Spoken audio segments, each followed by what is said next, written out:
It was a crazy week in 7-4A and just a crazy week in general. Hello, everybody. Terry Bennett here on the Granny's Bakery 7-4A Division I show right here on S2S, part of L4 Media. As you saw, Salina barely survived to stay at undefeated and go to 3-0. You saw Carter lose in a tough one after beating Kimball the week before, losing to Sunnyvale. Maybe Sunnyvale's just real this year down in 3A. They have started out really well.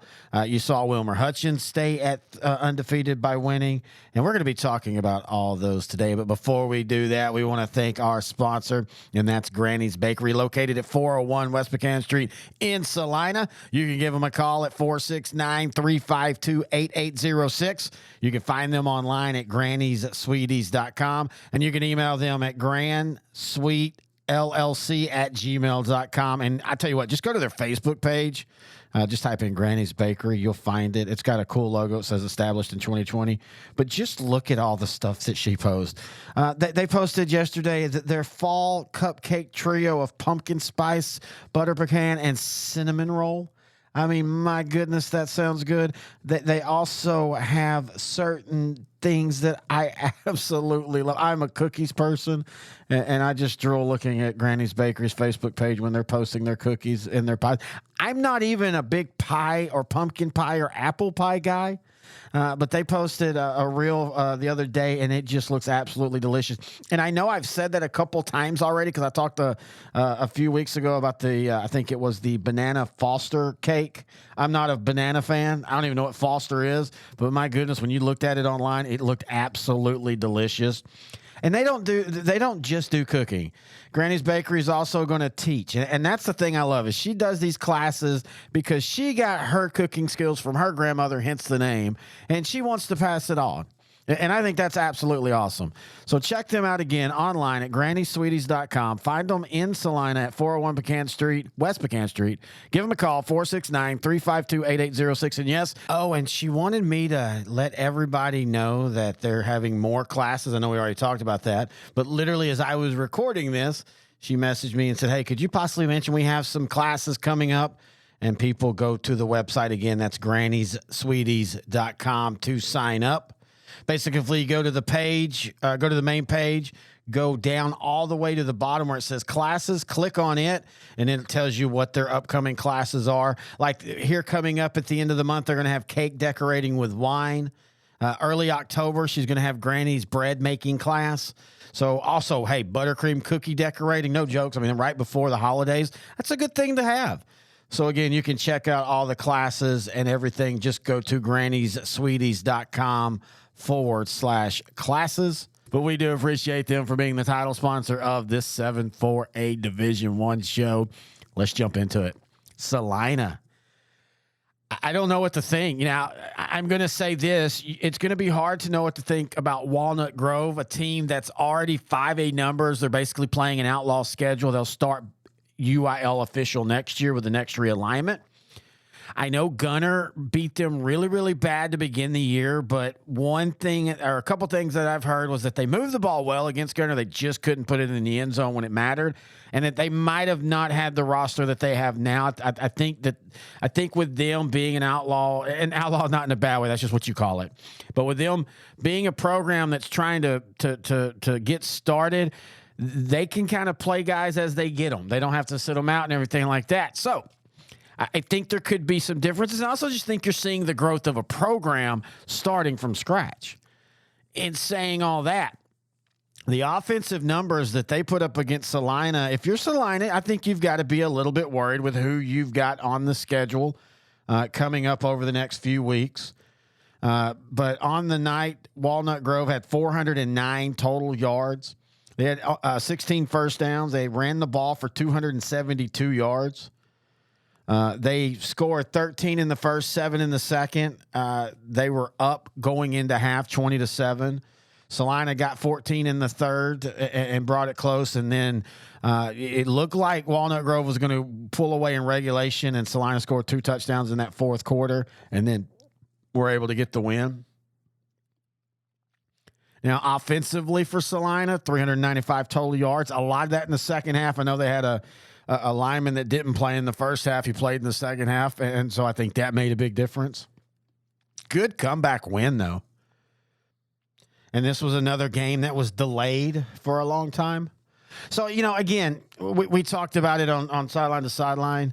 I don't know how much you can, what you can take from this past week for these games that had long stoppages of play, because sometimes that's almost like two different games.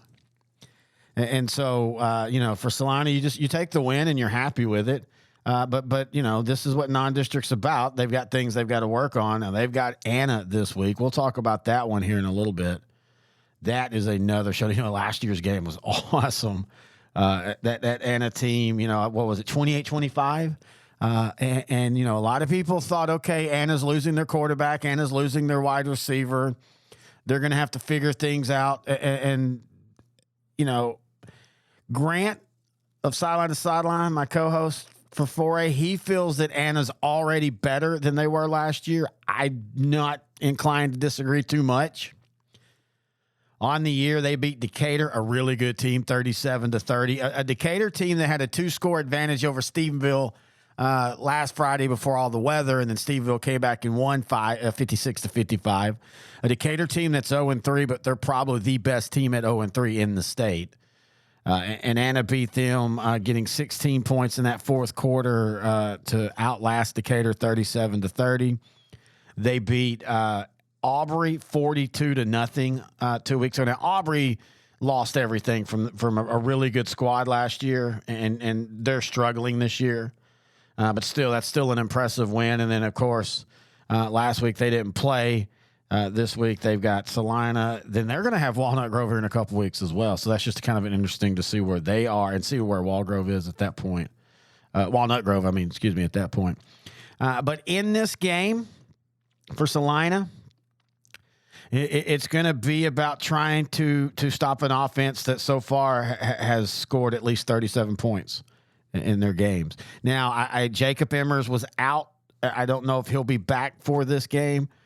That's going to be that's going to be a huge factor for them. I think the thing though that what people forget about is that this Anna defense is going to be pretty salty this year. They didn't get a lot of recognition last year, and because they gave up a lot of points at times, but boy, they really kind of locked it down come playoff time. Holding Stephenville to 32, which again in today's era, that's pretty darn good. Grant and I were at that game, and that was just a great game. And then holding Salina to 24 after holding them to 25 earlier in the year. Now, they did give up 31 to China Spring, but that's China Spring, back-to-back state champs. And that game was way closer than that score. So I think people forget that defense is pretty solid with C.J. Miller and Grayson Stewart and Abram Greer, the three linebackers, one of the better linebacker cores you're going to see in all of Texas high school football. I want to see what this Salina offensive line and the young running backs do in this one. I like Salina. I think Salina gets revenge from last year. I think it's going to be another 4 to 5 point game. I think, last year it was 28-25 and 27-24. I think it's in that same area, 31-28. And so I'm going to go Salina in this game, but it is going to be a battle. By the way, next week, Matt Diggs will be back on. The schedules sometimes won't work out, so sometimes it'll just be like me doing it today. But Matt will be back on next week as well. And also, I've been talking to a couple coaches. We're going to start having some interviews here soon as well. But let's move over to Dallas Carter. I'll admit I'm a little surprised by the Sunnyvale loss. Carter came in and they had destroyed Yates, and that's not saying much. And they beat a solid 5A Kimball team in the South Dallas Super Bowl, 20-8. And look, Sunnyvale, man, they have started off the year very, very good. They're at 2-1, but their loss was the 4A Terrell. They beat Aubrey to begin things, and then they beat Carter last week. And I don't know what to think about that. Now, last year, and I still use last year for now because it still matters. We're going to get a couple more games in the season, and then we won't really talk about last year except for just scores. And I guess that's what I'm doing here now. But last year, Sunnyvale beat Carter 42-18. So maybe I was just looking a little too much into, I think Carter's supposed to be better this year. That's supposed to be The thing is, this is a year, and when you look at what they have coming back, you kind of feel like it should be their year, maybe. The Cowboys come into the season with 8 offensive returning starters, 5 defensive returning starters. Now, they did lose Nico Johnson, who went to McNeese State, and he was a big-time player. But Kadeem Landry, really, really good running back. They have a really solid offensive line anchored by Sam Kennard. Big dude, like 6'5", 350. He's one of those mountain guys. He's only going to get bigger, and he's not soft big. He's just a big dude. They have a really good secondary, and you know, for Carter, it's just about finding that consistency. You start out 2-0, and then you lose to Sunnyvale, and they did the same thing last year. Yeah, you know. Of note, when you look at who they lost to and who they beat last year, Carter basically beat the teams that they were supposed to and then lost to the teams they were supposed to. And that playoff game is, I think, really frustrating against Lake Worth, losing 7-2. I mean, that's a game that I think that Coach Gilbert and the Cowboys feel they should have won. And so we'll see if they take that next step. I think they can. You know, I said it on the first 7-4A Division I show. This is a district that can have 3 teams make nice runs in the playoffs, depending on the matchups. But Carter's got to find that consistency. Got to be able to beat the teams like Sunnyvale. Hey, look at Wilmer Hutchins, man. They're 3-0. Now, have they beat anybody? They beat a Dunbar team 33-7 that won their next game. They beat a 3A Ponder team 30-29. I don't know what that tells you. They then beat Southwest Fort Worth 33-28, and then last week beat Northside 12-9. They've got Hillcrest today. Actually, I'm recording this on Thursday morning. But so far on the year, you know, they've looked pretty solid. Last year they were 1-2 at this point. I think they'll go to 3-0 or 4-0, and they might not.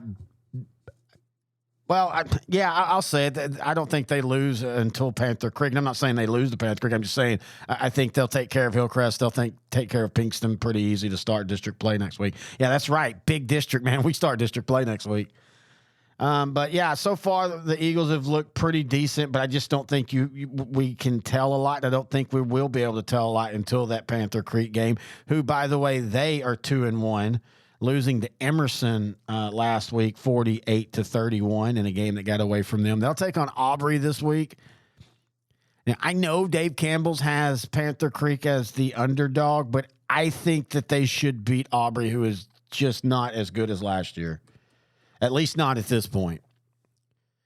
The Chaparrals so far, they're 0-3 or 0-2 with a game that got canceled. But Coach Ivy, you know, knew going into the season they had lost a ton. They lost Cameron Fields and Jeff Runyon and a ton of on both sides of the ball. And so you knew it was going to be a slow process. And I think they're going to be fine for their district. You know, 5-4A Division II, it'll be them, and it'll be Sanger. Chad Rogers now there at Sanger. They'll be into it. Don't count out Farmersville in that one. I know it's not our show, but don't count out Farmersville, man. They've started out quietly 2-0.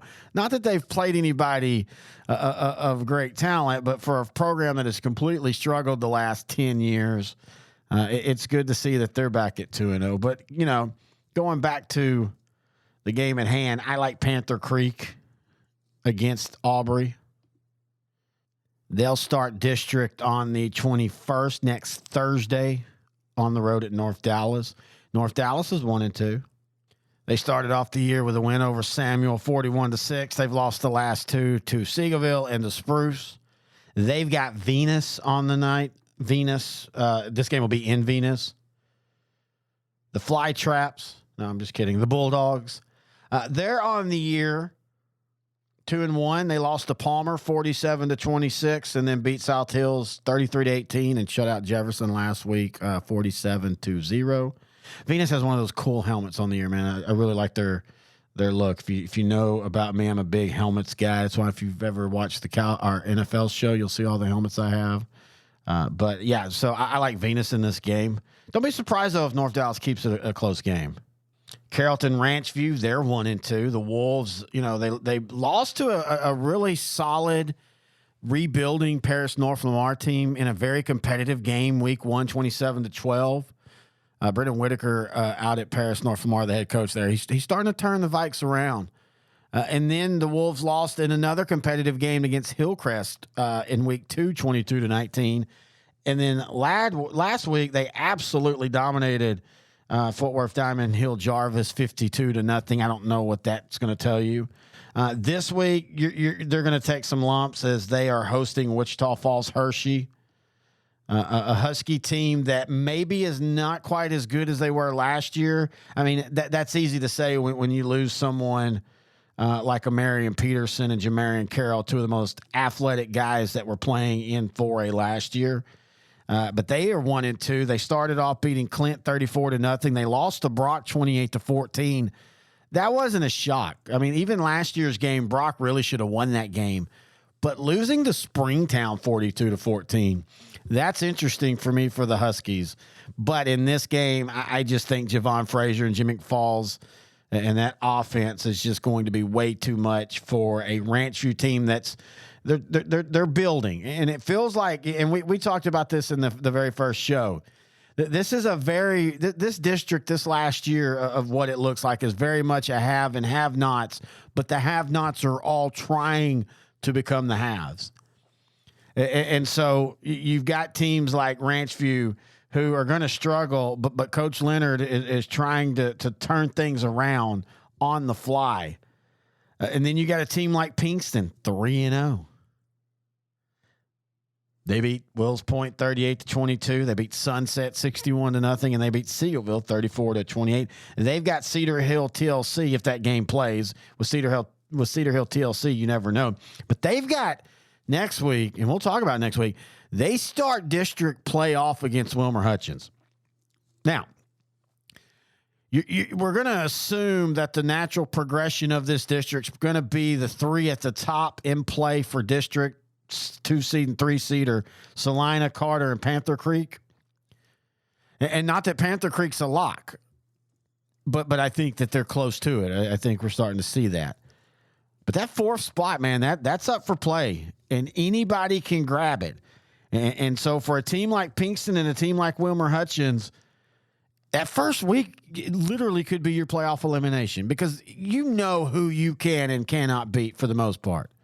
Almost every coach, any coach that I know of that knows what they're doing can usually look at their district's schedule, know their team, know their opponents, and tell you, hey, this is where we need to do. We've got 3 games we cannot win. We've got 3 games we should be able to win easily. We've got this one game that'll probably decide if we make the playoffs or not. That one game for Wilmer Hutchins and Pinkston could be week 1, unless you're going to pull off an upset of somebody above you. So that is interesting, and it's fun, but it's also kind of, oh, man, literally a team season will be decided September 22nd, the last week of September. But, hey, man, that's the way football goes, or second to the last week of September. But yeah, it's fun. This is a fun non-district week, but, man, I am so excited to be talking 7-4A actual district games next week. That they all count from that point on. And again, we will have Matt Diggs on next week. I want to remind you, if you have any questions, thoughts, or comments, email them to me, Terry at S2SSport.com. You can find us on all podcast feeds. Just type in S2S Sports Network or go to S2SSport.com or just find us on Facebook. Just type in Sideline to Sideline or on Twitter at Grant and Terry. And again, we want to thank Granny's Bakeries for being the title sponsor. Find them in Salina at 401 West Pecan Street in Salina. Give them a call, 469-352-8806. Email them, grandsweetllc@gmail.com, or go to their website and look at all the goodies at grannysweeties.com. And until next time, I'm Terry Bennett, and this has been the Granny's Bakery 7-4A Division I show right here on S2S Sports, part of L4 Media.